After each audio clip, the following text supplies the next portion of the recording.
Oi, pessoal, tudo bem? Nós somos acadêmicos do curso de Ciências Biológicas da Universidade Estadual Vale do Acaraú e hoje nós vamos falar um pouco para vocês sobre eletrorecepção em tubarões e arraias. Para darmos início, esses animais pertencem à classe dos condrictes, caracterizados pela presença de um esqueleto cartilaginoso, que vai ser bem importante para a flutuabilidade desses animais. Além de pertencerem à classe dos condrictes, são representantes da subclasse Elasmobranchia, que vai possuir como características presença de fendas branquiais não protegidas por opérculo e o corpo recoberto por escamas. Os representantes são tubarões e arraias.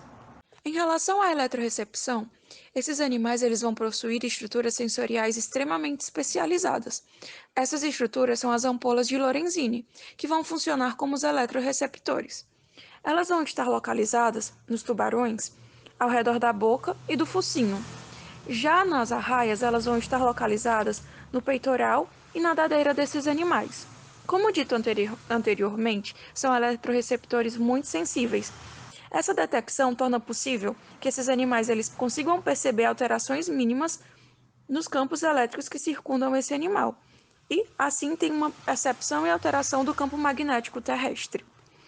É importante lembrar que as ampolas de Lorenzini, ao serem capazes de detectar os campos elétricos que circundam o animal, se tornam também bem importantes para a atividade predativa destes, uma vez que as ampolas de Lorenzini tornam possível a detecção da atividade elétrica que acompanha as contrações musculares de suas presas, mesmo que elas estejam escondidas ou camufladas.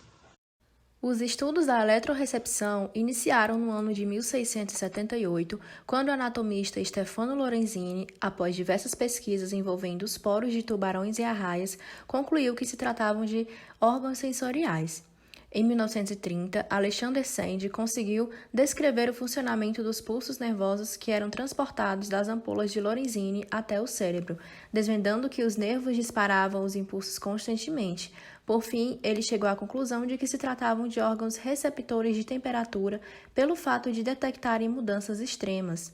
Lissaman, em 1938, descobriu que a função da bioeletricidade fraca presente nos receptores tuberosos era auxiliar os peixes a perceberem seus próprios campos elétricos, servindo como um localizador, principalmente no período noturno.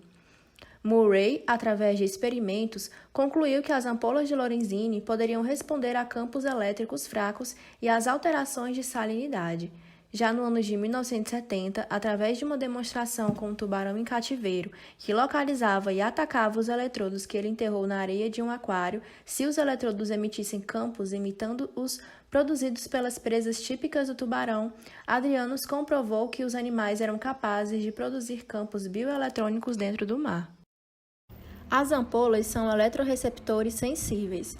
O canal que conecta a célula sensorial ao poro da superfície da pele é preenchido por um gel condutor de eletricidade. A célula sensorial pode detectar uma diferença de potencial elétrico entre o tecido no qual ela se encontra e a distância da abertura do poro. Assim, o eletroreceptor pode detectar campos elétricos. A sensibilidade à voltagem é marcante e os órgãos ampulares têm limites menores do que 0,01 mV por centímetro. A física por trás das ampolas de Lorenzini. A física por trás dessas ampolas está relacionada à sua percepção do campo elétrico. Mas o que é um campo elétrico? Nós podemos afirmar que o campo elétrico são campos de força vetorial que são provocados pela ação de uma carga elétrica ou um conjunto de cargas elétricas.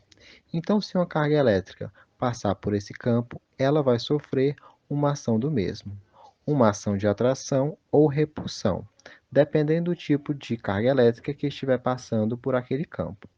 Como o campo elétrico é uma força vetorial, ele possui alguma direção e uma força variável que nós podemos calcular.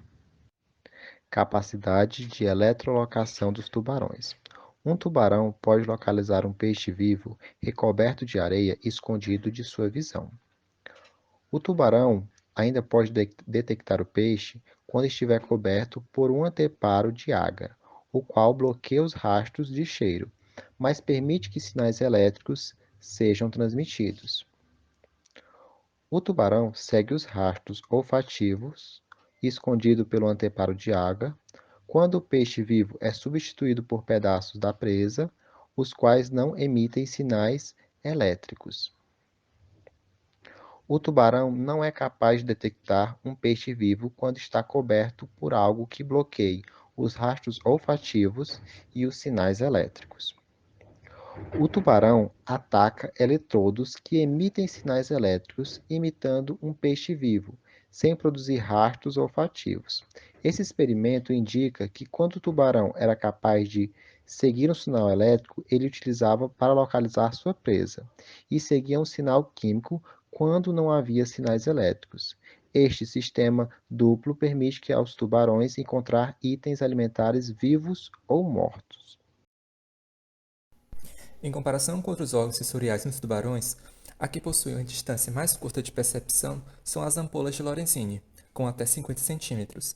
Elas são utilizadas principalmente para encontrar presas enterradas ou camufladas. Já a visão é utilizada para pequena e média distância, podendo chegar até 100 metros, enquanto que o olfato dos tubarões pode ser utilizado para sentir o cheiro de sangue em até 1 quilômetro, e a audição para achar presas em distâncias superiores a 1 quilômetro. Portanto, as ampolas de Lorenzini nos elasmobrânquios são utilizados a curta distância, e os demais órgãos para percepção a longa distância. As ampolas de Lorenzini também podem auxiliar esse grupo na navegação. O campo eletromagnético da superfície da Terra produz pequenos gradientes de voltagem, possuindo voltagem suficiente para ser percebida pelas ampolas de Lorenzini. Do mesmo modo, as correntes oceânicas apresentam campos elétricos suficientes para detecção pelas ampolas conforme movimentam os íons dissolvidos na água. Brian Keller, em seu artigo publicado, levou 20 jovens tubarões de pala para o laboratório na Universidade Estadual da Flórida. Essa espécie foi escolhida devido à característica de voltar fielmente para casa para procriar. No experimento, a equipe colocou os jovens tubarões num tanque rodeado por um cubo envolto em um fio de cobre. Quando eles mudavam a quantidade de energia que passava pelos fios, o campo magnético alterava-se.